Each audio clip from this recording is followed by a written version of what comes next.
जिद ऐसी होती है जो दिल में छप जाती है, फिर उन्हीं से इतिहास छपता है। याद तो होगा तुम्हें, the most expensive thing in the world is trust, cheap people can't afford it. लेकिन मैं कहता हूँ दुनिया की सबसे महंगी चीज़ एक इंसान की जिद होती है, जिसके चलते उसे दुनिया की वो चीज़ भी मिल जाती है जो उसके हाथ के लकीरों में लिखी नहीं होती।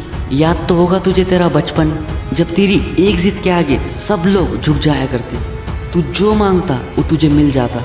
तो फिर क्यों आज तेरी वो जिद मर चुकी है, उसका कोई वजूद बाकी नहीं रहा। बचपन की तरह अब जिद नहीं करना है, जिद्दी बनना है, जिद को पालना है, उसे बड़ा करना है और अपने दम पर अपनी जिद को पूरा करके दिखाना है। भैया मांगने पर तो लोग सिर्फ भीख देते हैं, पहचान तो अपनी जिद के दम पर ही बनानी पड़ती है। तो अपनी किस्मत के भरोसे बैठा है तो बैठा रहे अपनी किस्मत के भरोसे। मैं तो अपनी जिद के भरोसे बैठा हूँ और मेरी जिद मुझे दुनिया की हर एक खुशी, हर एक वो हैप्पीनेस ला कर देगी जो मैं चाहता हूँ, क्योंकि मैं निकल पड़ा हूँ अपनी मंजिल को हासिल करने के लिए अपनी जिद को साथ में लेकर। जिंदगी में चुनौतियाँ हर किसी के हिस्से में नहीं आती। पहले आप ये समझो कि जिंदगी में चुनौतियाँ हर किसी के हिस्से में नहीं आती, क्योंकि किस्मत भी किस्मत वाले को ही आजमाती है। ऐसे लोगों की जिंदगी पर अफसोस करता हूँ मैं, जिनके अंदर जिद है ही नहीं कुछ करके दिखाने की, कुछ बनकर बताने की, अपने लक्ष्य को चीर कर आगे जाने की जिद, अपने सपनों की जिंदगी जीने की जिद। उम्र थका नहीं सकती, ठोकरें गिरा नहीं सकती, अगर जीतने की जिद हो तो परिस्थितियाँ हरा नहीं सकती। आज आप जिन भी परिस्थिति में हो, जैसे भी हो, काले हो, गोरे हो, दुबले हो, पतले हो, ये चीज़ें मैटर ही नहीं करती, बल्कि ये तो ऐसी चीज़ें हैं जिसका कोई मतलब है ही नहीं। मंजिलें, खुशियाँ, पैसा उसे नहीं मिलता जो हैंडसम दिखता है, गोरा दिखता है, बल्कि ये सब चीज़ें उसे मिलती है जिसके अंदर भाई एक जिद होती है। आज तक कई सारे लोग मर के जा चुके हैं, ये बात तो मानते होंगे आप, लेकिन आज भी हमें हमारे अब्दुल कलाम साहब हो गए, गांधी जी हो गए, लता मंगेशकर दीदी, अंबेडकर हो गए और ऐसे ही आइकॉनिक लोग हमें याद है, क्योंकि इन लोगों के अंदर एक जिद आ चुकी थी। कल को अगर से आप मर जाते हो, इस दुनिया से चले जाते हो, हर किसी को तो जाना है, तो क्या लोग आपको याद रखेंगे आपके मरने के बाद? अगर से तुम्हें तुम्हारा वजूद मरने के बाद भी जिंदा रखना है तो भैया जिद होनी चाहिए आपके अंदर। जो चीज़ें आज तुम्हें तुम्हारे जिद पर फोकस करने से रोक रही है उसे साइड में कर दो।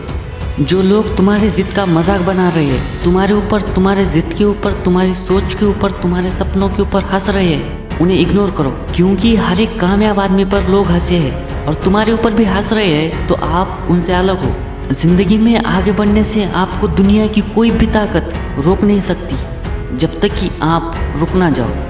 लेकिन आज की सच्चाई तो ये है कि एक झाड़ को जितना ऊंचा जाना होता है वो उतना ऊंचा जाकर ही रहता है, लेकिन हम में से बस कुछ ही लोग अपनी असली वाली ऊंचाई तक पहुंच पाते हैं, क्योंकि आपने हजार लफड़े पाल रखे हैं। सुबह उठने से लेकर रात में सोने तक आप लफड़ों में गिरे हुए हो।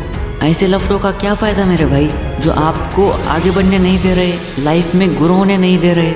जब मैं और आप आज भी मरने के बाद जिन लोगों को याद करते हैं, उनके पास ऐसा क्या स्पेशल था भाई? कुछ भी नहीं।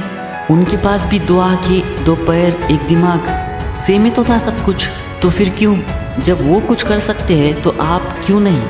मेरे नज़र में उस आदमी को रोक पाना बहुत मुश्किल है, या फिर मैं यहाँ पर ये कहूँ तो गलत नहीं होगा कि उस आदमी को रोका नहीं जा सकता जिसके आंखों के सामने उसकी जिद है, उसके सपने हैं जो उसे सोने नहीं दे रहे, चैन से रहने नहीं दे रहे। लोग कहते हैं ये जिंदगी 4 दिन की है। यार एक बार तुम अपनी लाइफ में कामयाब होकर देखो तो सही, कितना मज़ा आता है, कितनी खुशी होती है जब आपके पास सब कुछ होता है, तुम्हारे अपने माँ बाप तुम्हारे ऊपर प्राउड फील कर रहे होते हैं। इससे बढ़कर और क्या चाहिए तुम्हें लाइफ में?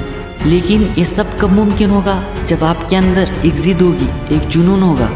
आज आपके पास कुछ भी नहीं है, कुछ भी नहीं है, चल जाएगा, लेकिन आप अपनी जिद छोड़ दो, ये सही ऑप्शन नहीं है, क्योंकि लाइफ खेलती भी भैया उसी के साथ है जो खिलाड़ी बेहतरीन होता है। आज तक केवल जिद्दी आदमी ने इतिहास रचा है, इतिहास में नाम बनाया है और समझदार लोग उस इतिहास को पढ़ रहे हैं।